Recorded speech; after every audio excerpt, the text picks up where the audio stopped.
Guys, सो आज हम class 10th chapter 10 the human I and colourful world पढ़ रहे हैं। और हम यहाँ बुक की रीडिंग करेंगे क्योंकि आपको बुक की रीडिंग की हैबिट बिल्कुल ख़त्म हो गई है। मतलब बहुत कम बच्चे जो बुक की रीडिंग खुद करते होंगे। तो बुक की रीडिंग से हमें हमारी रीडिंग हैबिट्स और अपने वर्ड्स हमें मिलेंगे, वहाँ से वोकेबलरी इंक्रीज़ होगी, एनहांस होगी। और जो भी बोर्ड में क्वेश्चन आते हैं या चैप्टर के बीच से आ जाते हैं या एक्टिविटी है तो उसको हम कवर करेंगे यहाँ पे। और आप, आई होप आप अच्छे से पढ़ोगे। So start chapter 10 the human I and the colourful world. कि ह्यूमन आई, अगर आपकी आंखें नहीं होंगी सपोज, तो आप देख ही नहीं पाओगे कुछ भी। और ह्यूमन आई, और उसमें कैसे कलरफुल वर्ल्ड कैसे है, मतलब आपकी लाइट जो रोशनी जाती है आपकी लाइट में, सपोज ये रे जा रही है और ये आपकी आइज़ है, तो कैसे इसमें कलर बन रहा है या कैसे रेटिना पे इमेज बन रही है, और कैसे आप कलरफुल वर्ल्ड या ब्लैक को ब्लैक देख पा रहे हो, वाइट को वाइट, या फिर ब्लू स्काई देख पा रहे हो कैसे, तो उसके बारे में पढ़ेंगे। So start. You have studied in the previous chapter about refraction of light bye lenses. आपने प्रीवियस चैप्टर में पढ़ा होगा रिफ्रैक्शन ऑफ लाइट के बारे में, कि कैसे लाइट की रिफ्रैक्शन होता है लेंसेज में। You also study the nature, कैसा नेचर होगा उसका, मतलब वर्चुअल इरेक्ट रहेगी, पोजीशन कहाँ बनेगी, relative size of images found by lenses, how can these ideas help us in the study of human I. The human I uses light and enables us to see objects around us. It has lens in its structure. Human की जो आई उसमें एक lens होता है। What is function of the lens की, ये हम पढ़ेंगे कि उसका फंक्शन क्या होता है उस लेंस का। How do the lens is use in spectacles, जो आपके स्पेक्स में, चश्मे में, या जो कि हाँ स्पेक्स होते हैं, तो उसमें कैसे कौन कौन से लेंस यूज़ होते हैं, कैसे। सपोज आपको मायोपिया है, आपको पास का नहीं दिखता, दूर का नहीं दिखता, तो मायोपिया, हाइपरमेट्रोपिया है, प्रेस बायोपिया है, या बाईफोकल लगेगा, तो कौन सा डिफेक्ट है, कैसे करेक्ट होगा, तो उसके बारे में हम यहाँ पढ़ेंगे। और let us consider these questions in this chapter. We have learned in the previous chapter about light के बारे में पढ़ा and some of its properties के बारे में पढ़ा। In this chapter we shall these ideas to study some of the optical phenomena in nature. We also shall discuss about rainbow formation की, rainbow कैसे फॉर्म होता है, स्प्लिटिंग ऑफ वाइट लाइट कैसे होती है, ब्लू कलर ऑफ स्काई की, sky का colour blue ही क्यों होता है, उसके बारे में यहाँ पढ़ेंगे। देन आवर टॉपिक स्टार्ट हो रहा है हमारा, the human I. Human I is the most valuable and sensitive sense organs है। ये आप अपने आंसर में लिख सकते हैं। अगर आपका क्वेश्चन आता है ह्यूमन आई, तो आप उसके बारे में पढ़ सकते हैं, लिख सकते हैं ये वाला। It enables us to see the world, colour wonderful world and colours around us. On closing eyes we can definitely object to some extent by their smell, taste and sound they make, और by touch. यहाँ पे मतलब मैं कर रहा हूँ कि आपके जैसे क्वेश्चंस आएंगे, सपोज आप ह्यूमन आई आ गया, तो ह्यूमन आई में आप कैसा आंसर लिख पाओगे, कैसा आंसर लिख सकते हो, तो मैं सिर्फ उसी को ही अंडरलाइन कर देता हूँ, जिससे आपके लिए आसानी होगी कि आप बाद में अगर रीडिंग करना चाहते हैं तो आप सिर्फ अंडरलाइन वाले पार्ट को पढ़ सकते हैं, जिससे आपके मार्क्स भी इंक्रीज होंगे। On closing eyes we can identify object to some extent by their smell, से कुछ टेस्ट आ सकता है, साउंड दे मेक, और by touch. It is however impossible to identify colors while closing the eyes.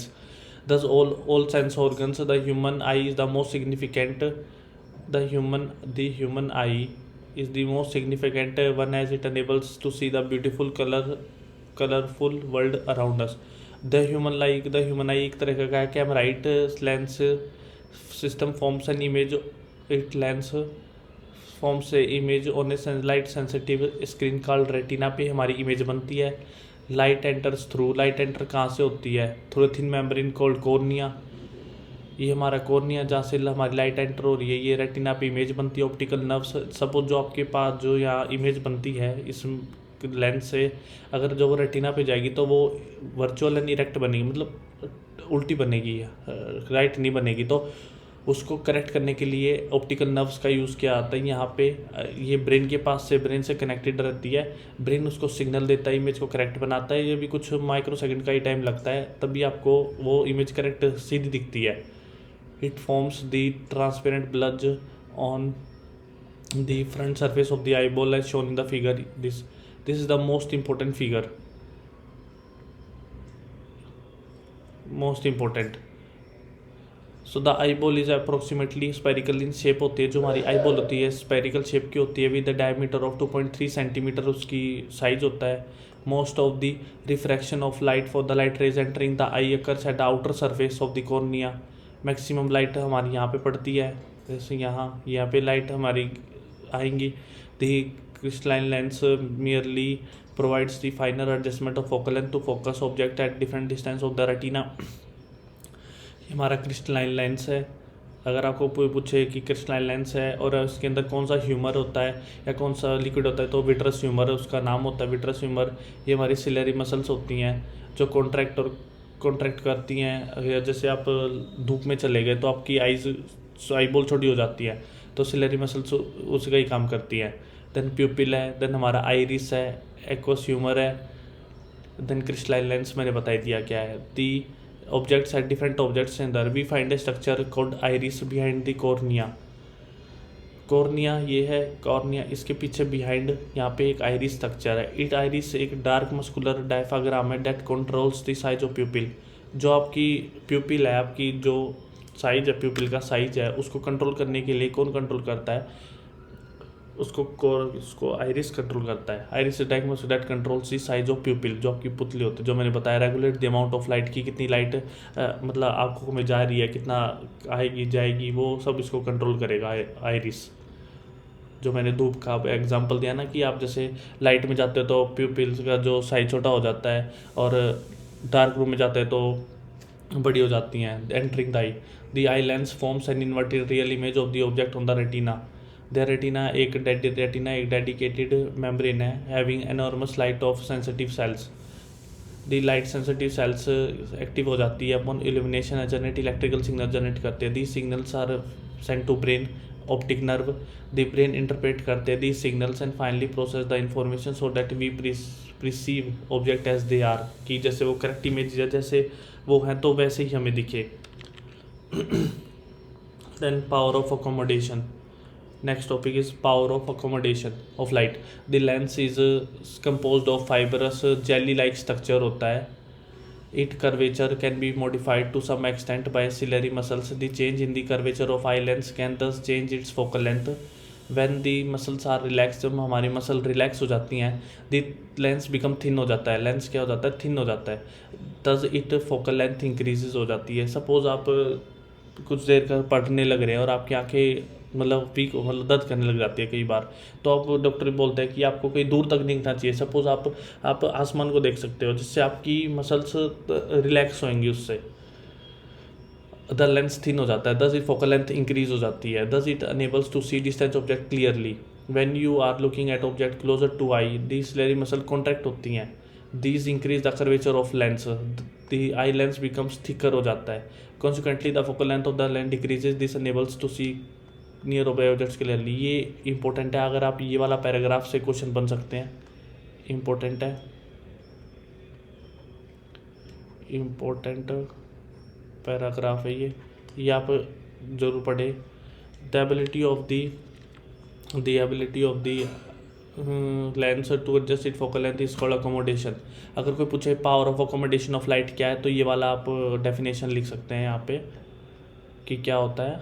The accommodation of how the focal length of line can not be decrease below certain limit, कि 25 centimetre हमारी एक क्या 25 centimetre होती है हमारी,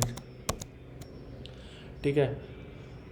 minimum dear comparatively to and distinctly you must hold it about 25 centimetre from the eyes. कि आप जैसे आप कोई भी बुक पढ़ रहे हैं, सपोज वो आप 25 सेंटीमीटर तक ही पढ़ सकते हैं उसको, अगर वो भी कर सकते हैं, लेकिन उससे फिर आपकी आंखें दर्द करने लग जाएंगी, आपको डबल दिखने लग जाएगी image. The minimum distance eight which object can see distinctly without strain is called this distant of distinct vision. ये पूछ सकता है आपको. Minimum distance eight which objects can see most distinctly without strain, बिना दर्द के या जो भी आपको प्रॉब्लम हो, is called least distant of distinct vision बोलते हैं उसको. Near point of the I is called near point of the आई भी बोल सकते हैं. For young adult normal vision 25 centimetre हो जाता है. फादर्स point to which eye can see is called far point की दूर तक तो आप कितना भी दूर मतलब देख सकते हो, मतलब अब ब्लर आपकी जो इमेज जो भी आपकी इमेज जनरेट होगी तो वो दूर तक कितने भी देख सकते हैं, लेकिन पास से जितना देखेंगे वो डबल इमेज दिखेगी, लेकिन दूर तो कितना देख सकते हैं वो डबल तो नहीं होती है, वही है। Sometimes the crystalline lens of people at old age becomes milky, sometimes the crystalline lens of people at old age become milky हो जाता है, क्लाउडी हो जाता है, इसको कैटरैक्ट की मोतियाबिंद बोलते हैं उसको। दिस कॉजेज पार्शियल और complete loss of vision, it possible to restore vision through a cataract surgery. की बोलते हैं ना कि आपकी जैसे घर में दादा वगैरह होंगे या दादी होंगी तो उनकी ओल्ड एज में बोलते हैं कि हमारी आंखें बनी है, वो ब्लैक चश्मा पहनते हैं जिसमें वही वो कंडीशन होती है कि जिसमें बिकम्स मिल्की एंड क्लाउडी हो जाती है हमारी लेंस, उसको डिफेक्ट को हटाने के लिए करेक्ट करने के लिए सर्जरी की जाती है। Then 10.2 defects of vision and their correction, sometimes the eye may gradually lose its power of accommodation. In such condition the person cannot see the object distinctly, मतलब clearly नहीं देख पाता and comfortably. The vision becomes blurred due to refractive defects of the eye. There are mainly three refractive defects के कौन से हैं vision के, myopia और नियर साइटेडनेस की। मायोपिया फर्स्ट प्रॉब्लम क्या है, मायोपिया या नियर साइटेडनेस। मायोपिया मतलब पास का नहीं दिखता, नियर साइटेडनेस वही कि पास का अच्छे से नहीं दिखता, जो कि छोटे बच्चों दूर का नहीं दिखता, सॉरी दूर का नहीं दिखता। मायोपिया में जैसे जो हमारे स्टूडेंट्स होते हैं या जो है तो जैसे ब्लैक बोर्ड का है तो ब्लैक बोर्ड को अच्छे से नहीं दिखता उनको, तो वही कंडीशन है मायोपिया। नियर साइटेडनेस की पास का तो ठीक दिखता है लेकिन दूर का अच्छे से नहीं दिखता। हाइपरमेट्रोपिया होती है फार साइटेडनेस की पास का अच्छे से नहीं दिखता लेकिन दूर का ठीक दिखता है। प्रेसबायोपिया हमारी ओल्ड एज में हो जाती है। These defects can be corrected by suitable spherical lens. We discuss below these defects and their correction. So हमारी फर्स्ट है myopia.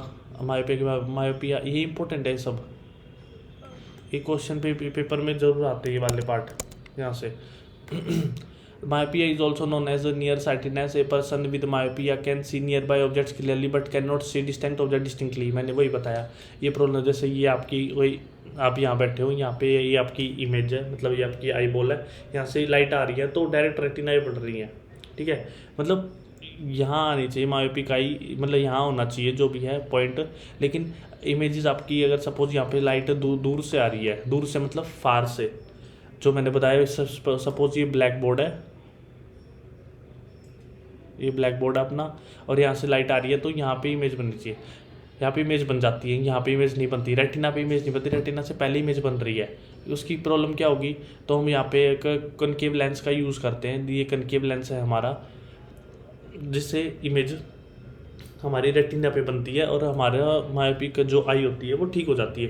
Correction for myopic I is concave lens.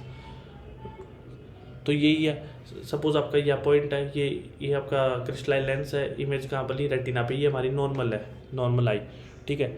ये हमारी इनफाइनाइट से हमारी लाइट आ रही है, जैसे सपोज ब्लैक बोर्ड पे हम देख रहे हैं तो हमारी इमेज पहले जनरेट हो रही है, मतलब रेटिना से पहले बन रही है, इसलिए हमें अच्छे से दिखाई नहीं देता है, इसलिए हमें धुंधला धुंधला ब्लर सा दिखाई देता है। अगर हम कोई भी लेंस यूज़ करते हैं, सपोज हमने कनकेव लेंस यूज़ किया, कनकेव जिसके लाइट फैला देता है, और हमारा क्रिस्टलाइन लेंस जो कि कन्वेक्स लेंस है वो कॉन्ट्रैक्ट कर देता है। जैसे सपोज ये देख, डाइवर्जेंट नहीं क्या, कन्वर्जेंट लेंस है हमारा, convex lens is converging and divergent is concave lens. So यही है। A person with a distinct defect such as far nearby than infinity, such a person can see clearly up to a distance of a few meters. In myopic eye, the image of distinct object is formed in front of retina and not at the retina itself. These defects may arise due to excessive curvature. ये problems आ सकते हैं कि ये problem क्यों हो रही है। These defects may arise due to excessive curvature of the eye lens, elongation of eyeball. These defects can be corrected by using a concave lens. अगर कोई भी मतलब पेपर में आता है तो ये वाले पॉइंट आप लिखोगे, ये वाला कि क्यों होती है, कि ये प्रॉब्लम क्यों अराइज हुई। Excessive curvature of eye lens की बढ़ जाना, इलोंगिनेशन ऑफ आई बॉल, आई लोग हमारी जो आई बॉल होती है वो ज़्यादा इंक्रीज हो जाती है, ये कनकेव लेंस से हम इसको दूर करते हैं। देन हमारा नेक्स्ट इज हाइपरमेट्रोपिया है। Hypermetropia is also known as farsightedness. A person with hypermetropia can see distinct objects clearly but cannot see nearby objects. ये हमारी जैसे आपके मतलब फादर वगैरह या कुछ बड़े हो जाते हैं तो उसमें क्या है, उनको दूर का तो ठीक दिखता है, लेकिन जो हमारे पास की ऑब्जेक्ट्स होते हैं वो उनको अच्छे से दिखाई नहीं देता। उसके लिए क्या है, ये हमारी नॉर्मल है इमेज है कि कैसे कैसे हमारी बनेगी, ठीक है, नॉर्मल आई है। हाइपरमेट्रो में क्या होता है कि जो हमारी इमेज है वो रेटिना से बहुत आगे बनती है, ठीक है। अगर वो रेटिना पे वो रेड लेके आने के लिए रेटिना पे इमेज बने तो हम वहाँ पे कन्वेक्स लेंस का यूज़ करते हैं, कन्वेक्स लेंस का, जो कि दोनों कन्वर्जेंट होती है दोनों ही लेंस। तो यहाँ पे कन्वेक्स लेंस का यूज़ किया जाता है। Hypermetropia, myopia, concave lens, corrective, और हाइपरमेट्रोपिया कन्वेक्स लेंस होता है हमारा। और this defect may arise due to focal length of the too long हो जाती है, फोकल लेंथ वहाँ पे आई बॉल इंक्रीज हो गई थी, टू इलोंगिनेशन हो गया था। यहाँ पे आई बॉल क्या है, छोटी हो जाती है। This defect may be corrected by convex lens of appropriate power. This is illustrated in 10.3 figure में बताया गया है। Eye glass with converging lens provide the additional focusing power required image for the retina. यही मैंने बताया कि suppose myopia है, एक वापस से हम रिवाइज कर लेते हैं। मायोपिया है, उसमें की उसकी प्रॉब्लम्स आ सकती है, elongation of the eye ball, curvature lens ज़्यादा हो जाता है, ठीक है। और मायोपिया जो है हमारा कनकेव लेंस का यूज़ किया जाता है, जिससे रेटिना जो हमारी इमेज बनती है वो प्रॉब्लम क्या आती है, जो हमारी इमेज बनती है वो पहले बनती है, उसको हमें कहाँ बनानी है, हमें रेटिना पे बनानी है, तो हम कनकेव लेंस का यूज़ करते हैं। हाइपरमेट्रोपिया हमारी फार साइटेडनेस है, मीन्स हाइपरमेट्रोपिया में हमें दूर का अच्छे से दिखता है, पास का अच्छे से नहीं दिखता है। तो उसको प्रॉब्लम क्या आ जाती है, जो हमारी इमेज बनती है वो रेटिना पे ना बन के रेटिना से आगे बनती है, और भी उसको रेटिना पे लाने के लिए हम कन्वेक्स लेंस का यूज़ करते हैं। सो आई होप आपको समझ में आ गया होगा। देन ये प्रेस बायोपिया है, power of accommodation of eye using ageing के टाइम हो जाती है। For most people the near the graduate decrease away recedes away, they find it difficult to see near by object comfortably and distinct over. मतलब कई बार होता है ना कि जैसे ये हमारे कुछ है, जैसे ये हो गया, यहाँ पे हमारा एक लेंस लगा देते हैं, लेंस 1, ये हमारा लेंस 2 होता है यहाँ पे। मतलब तो देखा होगा आप, जो नाना वगैरह हैं या कोई दादा होंगे तो उसमें इनका स्पेक्स रहता है, जिसमें नीचे तो एक लेंस लगता है, उसके ऊपर दूसरा लेंस रहता है। तो वो प्रेस बायोपिया कंडीशन होती है जो ओल्ड एज में होती है ज़्यादातर। वीकनिंग ऑफ सिलरी मसल्स, जो में सिलरी मसल्स होती हैं उनकी वीकनेस हो जाती है। Diminishing flexibility of the eye lens, sometimes a person में सफ़र बोथ आयोपिया या हाइपरमेट्रोपिया। ये प्रेस बायोपिया इसमें यही आ गया, इसमें मतलब एक तरह से मायोपिया भी हो गया, मायोपिया और हाइपरमेट्रोपिया जिसको बाईफोकल लेंस मैंने बताया था। ये type of bifocal lens consist of both concave और convex lens. The upper portion of consist of concave lens, it facilitate distinct vision. The lower part of convex lens and लो, अगर जैसे ये मैंने बताया कि ये हमारा लेंस है सपोज, ठीक है, ये वाला कौन सा होगा, लोअर पार्ट क्या होगा हमारा, लोअर पार्ट कन्वेक्स और upper part concave. Upper part क्या होगा, कनकेव। अपर पार्ट हमारा कनकेव है और लोअर पार्ट हमारा कन्वेक्स लेंस है, ठीक है। अपर पार्ट अगर हमारा कनकेव लेंस है तो बताओ अपर पार्ट है तो कहाँ का है, मायोपिया होगा। अपर पार्ट है तो लोअर पार्ट कन्वेक्स है, कन्वेक्स मतलब अगर रीड करना है उनको तो नीचे का है, अगर दूर का देखना है तो वो अपनी आंखें ऊपर कर लेंगे, जो 2 तरह के लेंस लगाए जाते हैं, तो वही यही। Power what is meant by power accommodation of eye, ये मैंने बता दिया इसका आंसर आपको। A person is myopic I can not see distinct object beyond 1.25 metre distinctly. 1.25 metre, 1.2 into 100 is 120 centimetre. तो ये आ गया। A person can not, but type of corrective lens should be restore.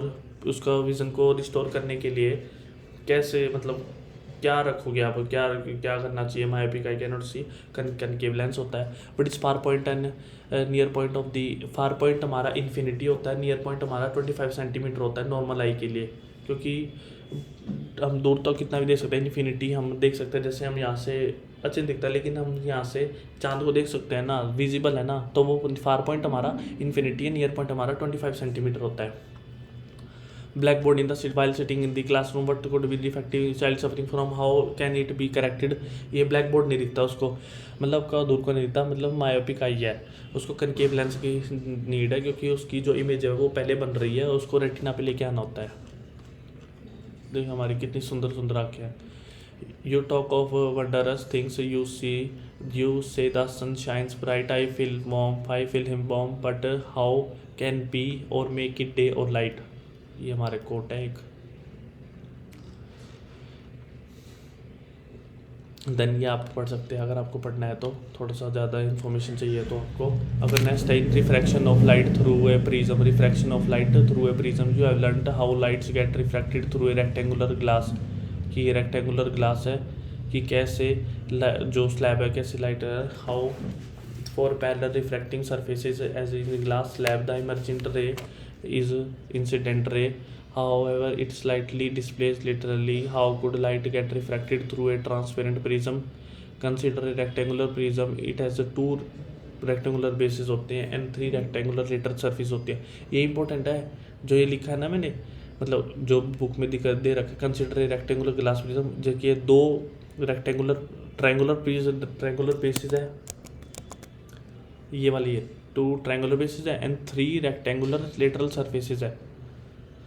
These surfaces are inclined to each other. The angle between the 2 lateral surfaces is the angle of prism. So let us do an activity to study the refraction of light through a rectangular glass prism। ये important है, important है कि ये आपके exam में जरूर आता है ये वाला। फिक्स ए शीट और पेपर, फिक्स ए शीट ये मैंने शायद हमारी फिगर दे रखी होगी इन्होंने, हाँ फिक्स जैसे फिक्स इन्हें बोला है फिक्स ए शीट और paper in the fix sheet on the board using drawing pins का यूज़ करके। ड्राइंग पिन्स हमारी आती है कुछ, ड्राइंग पिन्स हमारी कुछ ऐसे होती है, ये हमारी ड्राइंग पिन्स होती हैं जो हमें लगा देते हैं उस पर बोर्ड पे। Place a glass prism on it such that it rest on rectangular, ये मैं आपको वैसे ही समझा देता हूँ कि हम पढ़ेंगे तो इतना तो हम रिवाइज कर ही लेंगे यहाँ पे कैसे हो रहा है ये हमारा रेक्टेंगुलर प्रिज्म है, ठीक है। यहाँ पे हम अपनी सपोज पिंस रख दी हमने, यहाँ ये रेक्टेंगुलर प्रिज्म है, यहाँ से एंगल ऑफ इंसिडेंट है, ये पी क्यू क्या है हमारी इंसिडेंट रे है, ये आई इंसिडेंट रे है। देन ये हमारी रिफ्रैक्टेड रे है, ये हमारी एमरजेंट रे है। Incident, refracted, emergent. रिफ्रैक्टेड क्या ऊँची है, रिफ्रैक्टेड है, एमरजेंट रे है, ठीक है। देन ये हमारा एंगल ऑफ नॉर्मल का एंगल है, हमारा एंगल ऑफ इंसिडेंस के साथ ये हमारा नॉर्मल का एंगल, यहाँ पे हमारा सेकंड नॉर्मल का एंगल है। और ये हमारी एक्सटेंड कर दी हमने, ये डी मतलब बाहर का जो एंगल है, बाहर डी मतलब एंगल ऑफ डेविएशन जिससे डेविएट हो रही है ये हमारी लाइन्स। आई क्या एंगल ऑफ इंसिडेंस है, आर एंगल ऑफ रिफ्रैक्शन है, और एंगल ऑफ एमरजेंस ये हो गया, एंगल ऑफ डेविएशन ये है। पी ई हमारी इंसिडेंट रे है, यहाँ से यहाँ तक इंसिडेंट रे है, ई एफ हमारी रिफ्रैक्टेड रे है, और एफ एस हमारी एमरजेंट रे। Refraction of light through a prism की ये एंगल ऑफ, ये क्या हमारा एंगल ऑफ प्रिज्म है, ये हमारा एंगल ऑफ क्या है, एंगल ऑफ प्रिज्म, ठीक है। तो ये वाले कहता है P is the incident ray, effect ये हमने पढ़ लिया। You may note ray of light is entering from air, की एयर से ग्लास में जा रही है जिसका रिफ्रैक्टिव इंडेक्स डिफरेंट होता है, तो बेंड होती है लाइट। ये पढ़ा ही होगा आपने कि यहाँ से है, यहाँ से इंसिडेंट आई, यहाँ से एक लाइट आ रही है सपोज सन से, और ये एकदम से यहाँ से रिफ्रैक्ट हो गई, ऐसे चली गई या ऐसे हो सकती है, ठीक है। और फिर बाद में जाएगी तो ऐसे जाएगी, तो मतलब एंगल ऑफ इंसिडेंट और एंगल ऑफ एमरजेंट सेम रहता है यहाँ पे, ठीक है। इन केस में अगर आपको वो वीडियो अच्छी लग रही है तो आप कमेंट बॉक्स में लिख सकते हैं, जिससे मेरे को अगर सजेस्ट भी कर सकते हैं कि मेरे को कैसे, मतलब मैं आपको और भी ऐसे पढ़ा पाऊँ या कुछ नोट्स चाहिए क्या है, तो आप कमेंट बॉक्स में रख सकते हैं, तो मैं आपको उसको वो प्रोवाइड करा दूंगा वो भी। Compare the angle of incidence and angle of reaction at refractive surface of the prism in similar to the kind of bending that occurs in glass slab the peculiar shape of the prism, यही है और कुछ नहीं है उसमें। Marks the angle of deviation, angle of, तो ये तो आपका हुई है मेनली। तो then angle dispersion of white light by glass prism, कि सपोज ये आपका ग्लास प्रिज्म है, यहाँ से लाइट आती है तो इसका होता है ना डिस्पर्जन ऑफ लाइट, एक लाइट वाइट लाइट हमारी 7 कलर्स में टूट जाती है, 7 कलर्स में, वेव ग्योर बोलते हैं जिसको। रेनबो का कलर होता है जो, you must see appreciated the spectacular colours in rainbow, you could be the white light of the sun की वाइट लाइट होती है। Give us various colour rainbow, before we take up this question we shall first go to the refraction of light through a prism, the inclined refracting surfaces of a glass prism showing exciting phenomenon, let us find it out through an activity.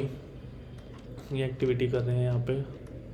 Suppose यहाँ पे एक हमारी white beam दी हमने, ये glass prism है, glass prism हमारी dispersion of white light by glass prism है, ये हमारी विब हमारी वायलेट है, ये हमारा रेड है, ये हमारे विबग्योर है। ठीक है, the prism has probably split the incident band of colours की, इसको पूरा ये पूरा बैंड बोलते हैं, बैंडिंग बोलते हैं ना, डिस्पर्जन ऑफ लाइट ये पूरा, ये हमारा स्पेक्ट्रम बैंड है। ठीक है, two ends what is the consequence of the colours, सबसे पहले violet, indigo, blue, green, yellow, orange, red as shown in the जिसको VIBGYOR the acronym. Spectrum, the band of coloured components of light beam is called spectrum. ये मैंने बता दिया कि ये वाली डेफिनेशन आएगी, what is spectrum, the band of coloured components of a light beam is called spectrum. ये जो भी टर्न कर रहा हूँ आप रिवाइज कर लीजिए, नहीं तो फिर बाद में आपको ये डिफ़िकल्टी होगी। जैसे आप वीडियो देख रहे हो तो साथ साथ में नोट्स भी बना सकते हैं कि ये क्या कौन कौन सी एक्टिविटी आ रही है, जिससे बाद में आपको प्रॉब्लम नहीं होगी, आप पहले ही करके बैठ जाओगे। you might be not able to see all the colors separately, yet something makes each clear distinct from it. The splitting of light into its component color is called dispersion। ऊपर हमने क्या पढ़ा, स्पेक्ट्रम क्या होता है, यहाँ पे हमने क्या डिस्पर्जन क्या होता है, what is dispersion, what is spectrum, accommodation of light, मायोपिकाई क्या होती है, और हमारी विबग्योर कैसे कलर होती हैं, किसकी वेवलेंथ ज़्यादा होती है, कौन सी फ्रीक्वेंसी जिसकी ज़्यादा होगी। सपोज जैसे बोलते हैं ना कि हमारी रेड लाइट रहते हैं दूर से दिख जाता है तो उसकी विजिबिलिटी ज़्यादा रहती है, इसलिए हमारे जो डेंजरस कलर होते हैं वो सब मतलब डेंजर का साइन होता है वो हमारा रेड होता है। अगर एक प्रिज्म यहाँ रखा है सपोज हमने, ठीक है, एक प्रिज्म सपोज हमने यहाँ रख दिया, ठीक है, और हमने वाइट लाइट डाल ली, ये क्या हम अब वाइट लाइट डाल रहे हैं यहाँ पे, ठीक है, तो वाइट लाइट डाल रहे हैं तो विबग्योर्स है तो विबग्योर में मतलब डिफरेंट बैंड ऑफ कलर में टूटेगा। अगर सपोज वहाँ पे एक इन्वर्टेड एक प्रिज्म रख दिया, 7 कलर्स का है तो वाइट लाइट हो जाएगी स्क्रीन पे।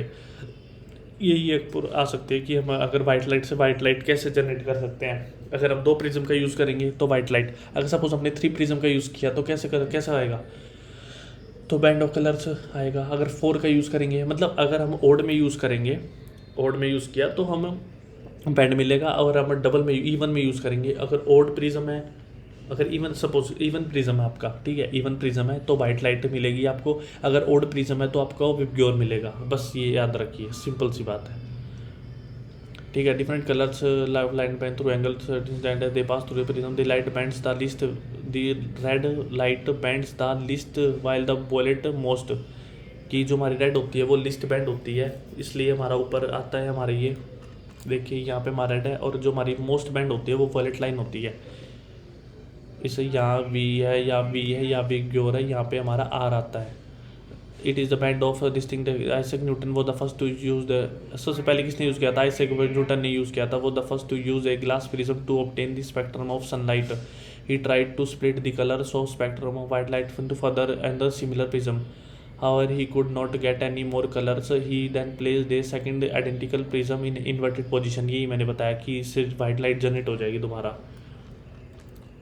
ठीक है। ये हमारी रेन ड्रॉप होती है, कि हमारी रेन ड्रॉप फॉर्मेशन कैसे होती है, जैसे हमारी सनलाइट है या रेन ड्रॉप है, स्पेरिकल है, इंटरनल रिफ्लेक्शन होता है, टोटल इंटरनल रिफ्लेक्शन होता है, इसमें TIR होता है, total internal reflection. Rainbow is a natural spectrum है, rainbow in the sky after a shower, it is caused by dispersion of white light into tiny droplets present in the atmosphere. The water droplets act like a small prism. They refract and disperse the instant light internally and finally refract it. Dispersion of light you see, ये हमारा rainbow formation है कि rainbow कैसे form होता है। अगर आप यहाँ तो आपको एक बार ये लर्न कर लीजिए, ये भी इंपॉर्टेंट है, यहाँ पे इंपॉर्टेंट कि रेनबो फॉर्मेशन आपके पेपर में आ सकता है, ये वाला पूरा पार्ट कि रेनबो कैसे फॉर्म होता है, ठीक है। देन एटमॉस्फेरिक रिफ्रैक्शन क्या होता है, एटमॉस्फेरिक रिफ्रैक्शन या You might have observed the apparent wearing of flickering of objects seen through a turbulent stream of hot air rising. हमारी जो कोल्ड एयर होती है, जो कोल्ड एयर है हमारी वो नीचे आती है, और जो हॉट एयर होती है हमारी, जो हॉट एयर है, जो हॉट एयर है वो क्या है, वो अब हो जाएगी। तो अपेरेंट स्टार की पोजीशन होती है, जैसे हमें कभी दिखता है ना कि हमारे जो स्टार होते हैं वो 2 मिनट पहले 2 मिनट बाद तक हमें दिखते हैं, अगर अपेरेंट पोजीशन दिखती है उनकी, यही वही बता रखा है। You might have observe the apparent random wavering or flickering of objects seen through a turbulent stream of hot air rising above a fire or radiator. The air just above the fire becomes hotter than air further. The hotter air is lighter, less dense होती है, तो वो ऊपर जा जाती है। जो cooler air होती है वो ठंडी भारी होती है, वो नीचे रह जाती है। Refractive index slightly less than the cooler air. Since the physical condition of the refractive medium are not stationary, the apparent position of the object as seen through the hot air fluctuate करती है. This wavering is called, ये पूरा twinkling of stars का है कि why twinkling of stars important है। ये twinkling of stars के बारे में हम यहाँ पढ़ रहे हैं, पूरा twinkling of stars है। ये क्वेश्चन आएगा twinkling of star कैसे कैसे करेंगे, तो उसके पूरा यहाँ पूरा आंसर लिखोगे आप यहाँ पे। twinkling of star due to atmospheric refraction of light, first top की डेफिनेशन, ये फर्स्ट टॉप का आंसर ये आएगा कि एटमॉस्फेरिक रिफ्रैक्शन के कारण ट्विंकलिंग ऑफ स्टार्स होते हैं, तारे में टिमटिमाते हुए दिखते हैं।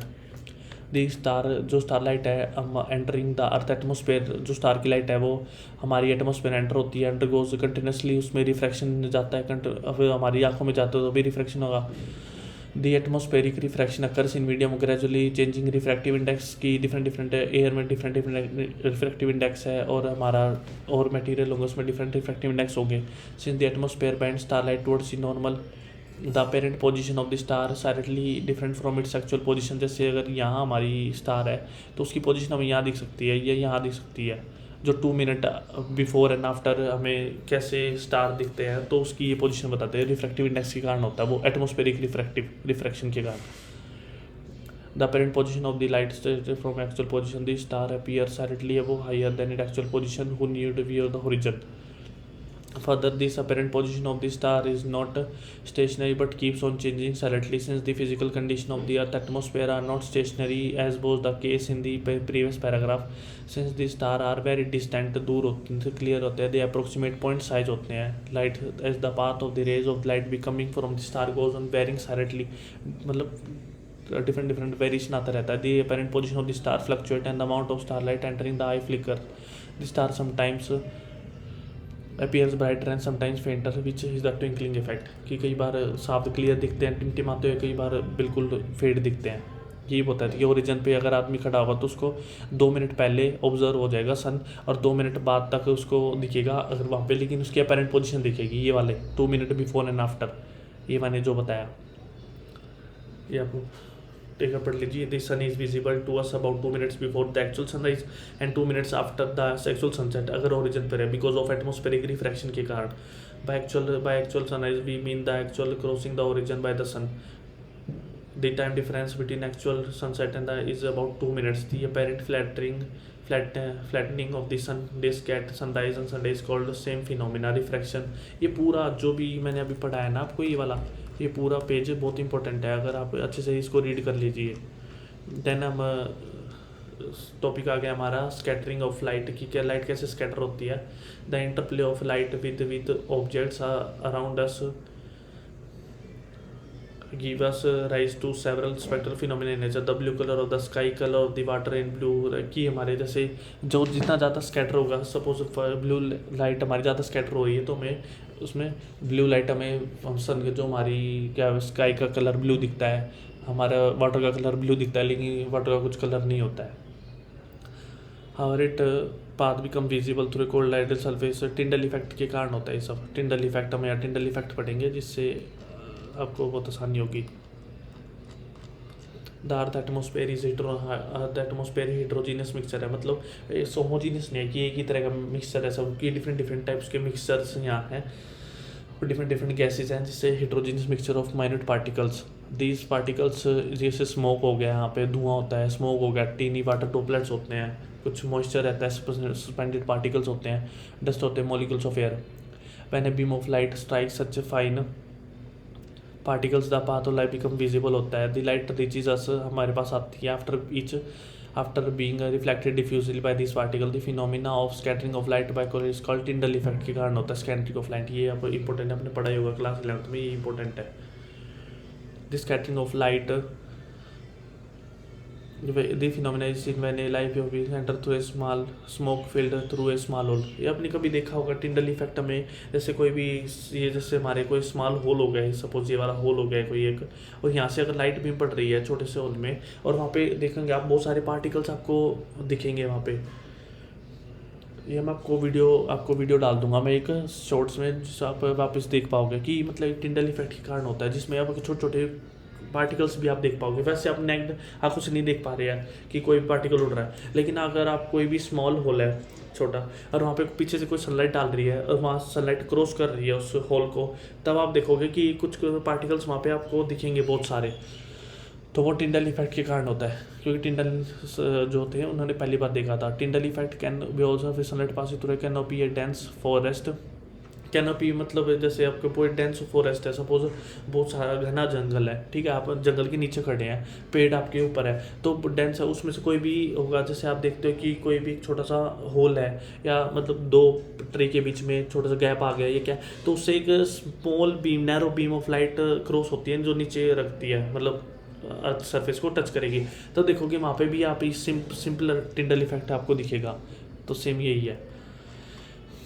Wise colour of sky clear blue क्यों दिखता है? The molecules of air and fine particle in that have small size of the wavelength of visible light. ये वाला देख सकते हैं आप कि कलर ऑफ जो हमारे स्काई का कलर ब्लू क्यों दिखता है हमें, कितना क्लियर। जो मॉलिक्यूल्स है एयर के और फाइन पार्टिकल्स एटमॉस्फेयर के, उनका साइज बहुत छोटा होता है then the wavelength of visible light. These are more effective in scattering of light of shorter wavelengths at blue and then light of longer wavelengths at red। The red light wavelength, red की जो red light होती है उसकी wavelength 1.8 times कितनी ज़्यादा होती है, ये वाला इंपॉर्टेंट है, ये वाला इंपॉर्टेंट है, कितनी ज़्यादा होती है, 1.8 टाइम्स ज़्यादा होती है। Thus the sunlight passes through the atmosphere, the fine particles in air scatter the blue color wavelengths more strongly than red। The scattered light, blue light enters our eyes। If the earth had no atmosphere there would have not been any scattering। जैसे हमारा जो space होता है उसमें कोई भी scattering होती नहीं है, वहाँ पे एटमॉस्फेयर ही नहीं है, तो हमें कुछ स्कैटर होगा नहीं, स्कैटर नहीं होगा तो कुछ कलर दिखेगा, इसलिए हमें जो हमारी स्पेस का कलर डार्क दिखाई देता है। This sky appears dark to passengers flying at very high altitudes as scattering is not prominent at such heights. You might observe जो हमारे डेंजर सिग्नल्स होते हैं रेड कलर के होते हैं, मैंने पहले बता ही दिया। जो red is scattered by fog और smoke therefore it can be seen in same colour at a distance. तो ये कुछ डेफिनेशन है, अगर आप पढ़ सकते हैं कि अकोमोडेशन ऑफ आई क्या होती है, लीस्ट डिस्टिंग्विशन क्या होता है, मायोपिक आई क्या होती है, स्प्लिटिंग ऑफ लाइट क्या होती है, डिस्पर्सन किसको बोलते हैं, scattering of light, blue colour of the sky, ये वगैरह है। देन यहाँ पे क्वेश्चन कर लेते हैं थोड़ा सा। The human eye can focus object different हो जाए by adjusting the focal length of skull डी टू बताना। Accommodation of I,